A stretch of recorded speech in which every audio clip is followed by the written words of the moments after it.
मारेगाव तालुक्यात भीषण अग्नितांडव, शॉर्ट सर्किटमुळे शेतकऱ्याचा संसार जळून खाक। मारेगाव तालुक्यातील सगणापूर बस स्टॉप परिसरात 5 जुलै रोजी दुपारी 1 वाजताच्या सुमारास शॉर्ट सर्किटमुळे लागलेल्या भीषण आगीत एका गरीब शेतकऱ्याचा संसार क्षणार्धात बेचिराग झाला आहे। तीनकर अर्जुन मोहितकर असे या पीडित शेतकऱ्याचे नाव असून या आगीत त्यांचे घर पूर्णपणे जळून खाक झाले आहे। दुपारी 1च्या सुमारास घरात अचानक शॉर्ट सर्किट झाले आणि पाहता पाहता आगीने रौद्र रूप धारण केले।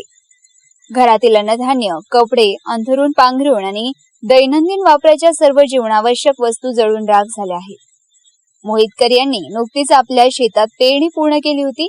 आता खत देण्याच्या महत्त्वाच्या टप्प्यावर असतानाच हे भीषण संकट ओढवल्याने त्यांच्या समोर आता शेती कशी करायची आणि जगावे कसे हा यक्ष प्रश्न निर्माण झाला आहे। कष्टाने उभा केलेला संसार आणि शेतीसाठी तयारी डोळ्यादेखत जळताना पाहून कुटुंबियांचा आक्रोश हृदय पिळवटून टाकणारा होता। या दुर्घटनेत मोहितकर कुटुंबाचे मोठे आर्थिक नुकसान झाले आहे। ऐन खत देण्याच्या तोंडावर ओढवलेले या संकटामुळे कुटुंब पूर्णपणे खचले आहे। महसूल विभागाने या घटनेचा त्वरित पंचनामा करून शासनाने पीडित कुटुंबाला तातडीने भरघोस आर्थिक मदत द्यावी, जेणेकरून त्यांना सावरण्यासाठी आधार मिळेल। या घटनेमुळे सगणापूर परिसरात शोककळा पसरली असून त्यांना तातडीने मदतीची गरज असल्याचे ग्रामस्थ सांगत आहे। मारेगाव वार्ता सचिन मेश्राम, यवतमाळ।